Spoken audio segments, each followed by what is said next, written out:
तो साथियों, कॉम्पटेरिया चैनल पे आपका स्वागत है। पिछले ancient Indian history and culture के लेक्चर में हमने अध्ययन किया था ऋग्वैदिक संस्कृति के अंतर्गत राजनैतिक संगठन। अब हम बिना समय गवाए कॉम्पटेरिया चैनल पर प्राचीन भारतीय इतिहास एवं संस्कृति के ऋग्वैदिक संस्कृति के अंतर्गत राजा के पदाधिकारी बिंदु पर चर्चा करेंगे। राजा के प्रमुख पदाधिकारियों में पुरोहित, सेनानी, ग्रामणी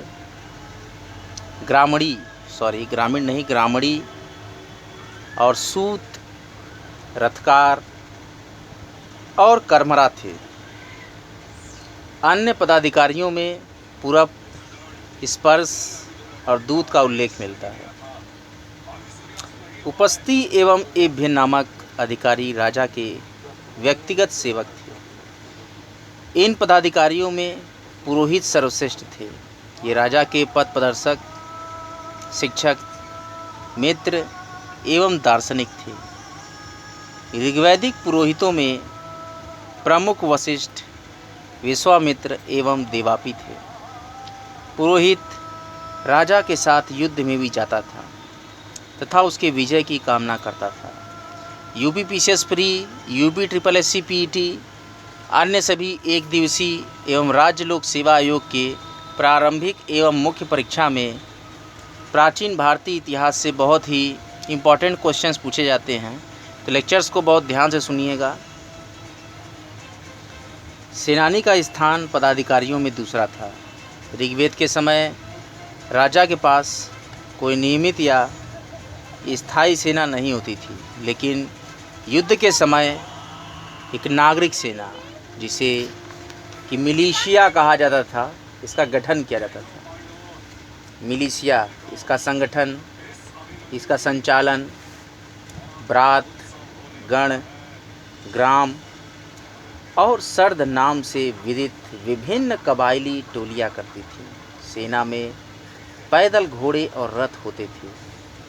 कर्णयोनी, जिसको कि धनुष बाण कहते हैं, निशंग यानी तरकस, स्यूत व्यूत यानी कवच और शिप्रा शिरस्त्राण, परतला भाला, पूर्वचरिष्णु नगरों को ध्वस्त करने वाला आदि का वर्णन ऋग्वेद में मिलता है।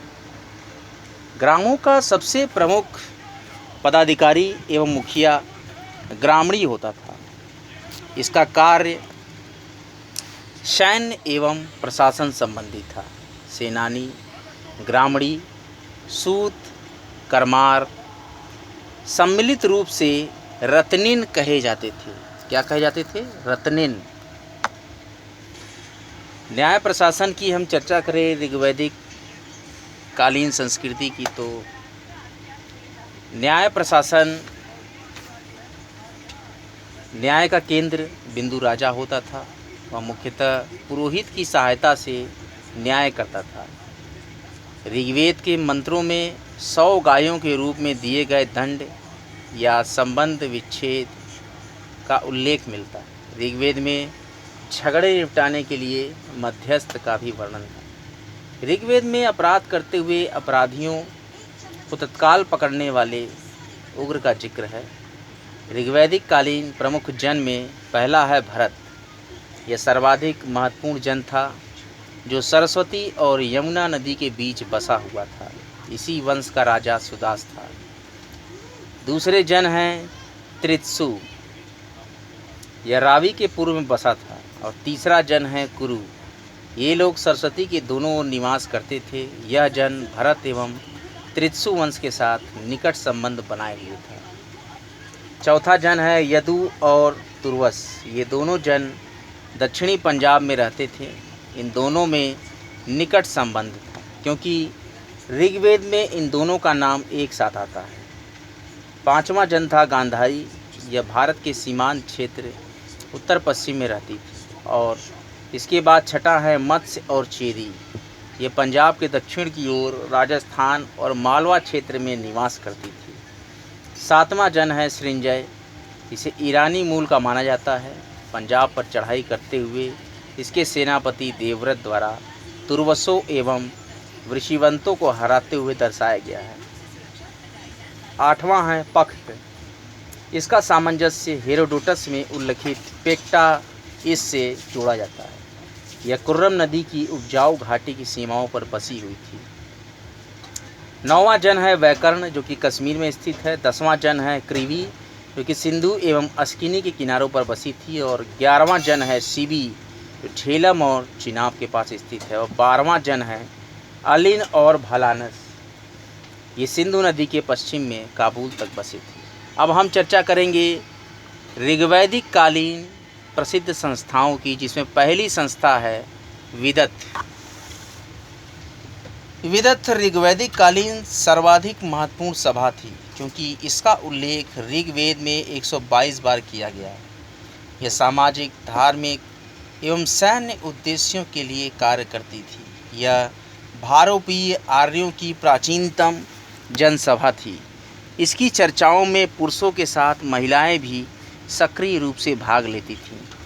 विदत्त में ही उपज का वितरण होता था। सदस्यगण वीर सैनिकों के कार्यों पर चर्चा करते थे और शत्रु जनजातियों के विरुद्ध युद्ध करते थे। विदत्त से कबीलों और जनजातियों को अपने देवताओं के अर्चना के लिए संयुक्त भूमि भी प्राप्त होती थी। दूसरी प्रसिद्ध संस्था है ऋग्वैदिक कालीन में सभा। ऋग्वेद में इसका उल्लेख 8 बार मिलता है। इसमें महिलाएं हिस्सा लेती थीं। इन्हें सभावती कहा जाता था। उत्तर वैदिक काल में इसमें महिलाओं की भागीदारी बंद कर दी गई। सभा एक संसद के रूप में कार्य करती थी और वाद विवाद तथा चर्चा के साथ द्वारा राजकाज निपटाती थी। सभा का प्रधान सभापति कहलाता था। उसके रक्षकों को सभापाल और उसके सदस्यों को सभेय सभासद या सभासीन कहा जाता था। सभा के संचालन के विषय में बाकायदा नियम बने हुए थे और वाजस्येनी संहिता में कहा गया है कि गलती करने वाले सदस्यों की भर्त्सना की जाती थी। ऐसा प्रतीत होता है कि सभा न्यायालय की तरह भी काम करती थी। ऐसा कहा गया है कि जो सभा में उपस्थित होता है वह न्यायालय की तरह न्याय प्रदान करने के लिए बैठता है। ऋग्वेद के एक सूक्त में सभा को पासे खेलने और जुआ खेलने के लिए एकत्र जनों के समूह को कहा गया है। इसका संबंध नृत्य, संगीत, जादू टोना आदि से है। इसमें ग्रामीण मामलों पर चर्चा की जाती थी और यह राजनैतिक तथा प्रशासनिक कार्यों के साथ साथ न्यायिक कार्य भी संपन्न करती थी। इसकी तुलना आधुनिक राज्यसभा से की जा सकती है। तीसरा जो बिंदु है विशेषताएं, जो कि संस्थाएं हैं ऋग्वैदिक कालीन में, इसमें है समिति। ऋग्वेद में इसका 9 बार उल्लेख मिलता है। इससे अनुमान लगाया जाता है कि इसका महत्व सभा से अधिक था। इसीलिए समिति को विश्व या जनसाधारण की आवाज़ अभिव्यक्त करने वाली संस्था कहा गया है। प्रारंभ में यह एक जनसभा थी जिसमें जनजाति सदस्य जनजाति से संबंधित कार्य व्यापार के लिए एकत्र होते थे। राजा के निर्वाचन एवं पुनर्निर्वाचन में इसका महत्वपूर्ण योगदान था। इसकी तुलना आधुनिक लोकसभा से की जाती है। चौथा प्रसिद्ध संस्था है ऋग्वैदिक कालीन गण। ऋग्वेद के समय यह संभवतः एक जनसभा थी जिसमें कुलीन लोग शामिल थे। इसके मुखिया को गणपति कहा जाता है। पांचवा जो महत्वपूर्ण संस्था है ऋग्वैदिक कालीन, वो होती है परिषद। प्रारंभ में परिषद एक जनजातीय सैन्य सभा प्रतीत होती है, जो कि आंशिक रूप से मातृसत्तात्मक और अंशतः पितृसत्तात्मक थी। उत्तर वैदिक काल में इसका स्वरूप अंशतः एक अकादमी और अंशतः एक शाही परिवार जैसा प्रतीत होता है, जिसमें पुरोहितों का वर्चस्व होता था, जो कि शिक्षकों एवं सलाहकारों के रूप में कार्य करती थी। इस प्रकार से हमने ऋग्वैदिक कालीन प्रसिद्ध संस्थाओं के बारे में चर्चा की। इसके पहले हमने शुरुआत में ऋग्वैदिक संस्कृति के बारे में, उसके अंतर्गत हमने राजनैतिक संगठन में दशराग युद्ध पढ़ा था पिछले चैप्टर में। अब हम आज पढ़े हैं राजा के पदाधिकारियों के बारे में, जिसमें न्याय प्रशासन हम पढ़ रहे हैं। न्याय प्रशासन में हमने ऋग्वैदिक कालीन प्रमुख 12 जनों की चर्चा की। भरत, त्रिस्तु, कुरु, यदु और तुर्वस, गांधारी, मत्स्य और छेदी, सृंजय, पख्त, वैकर्ण, क्रीवी, सीवी, अलीन और भलानस, और उसके बाद हमने चर्चा की है ऋग्वैदिक कालीन प्रसिद्ध संस्थाओं में विदत सभा, समिति, गण और परिषद की। अब हम अगले लेक्चर में चर्चा करेंगे प्राचीन भारतीय इतिहास के कि ऋग्वैदिक कालीन समय के सामाजिक जीवन के बारे में हम चर्चा करेंगे। तो आज का लेक्चर प्राचीन भारतीय इतिहास और संस्कृति का कॉम्पटेरिया पर आपको कैसा लगा, कमेंट बॉक्स में कमेंट ज़रूर कीजिएगा। कॉम्पटेरिया चैनल को लाइक कीजिएगा, सब्सक्राइब कीजिएगा और बेल आइकन को ज़रूर प्रेस करिएगा। वीडियोस को ज़्यादा से ज़्यादा एंशिएंट हिस्ट्री लवर्स स्टूडेंट तक पहुंचाइएगा। जो भी छात्र एंशिएंट हिस्ट्री के प्रति लगाव रखते हैं वो कॉम्पटेरिया पर शुरू की गई ancient Indian history and culture और साथ ही साथ इंडियन मेडिवल हिस्ट्री के बहुत ही आकर्षक सीरीज़ का लाभ ले सकते हैं। वीडियो को ज़्यादा से ज़्यादा ग्रुपों तक शेयर कीजिए, चैनल को लाइक कीजिए, सब्सक्राइब कीजिए। एक वृक्ष को लगाने का संकल्प लीजिए, एक वृक्ष लगाइए, वातावरण को ऑक्सीजन युक्त और हरा भरा बनाइए। वैक्सीनेशन ज़रूर से कराइए। कॉम्पटेरिया चैनल को ज़्यादा से ज़्यादा समर्थन दें और कॉम्पटेरिया चैनल को ज़्यादा से ज़्यादा सब्सक्राइब करें।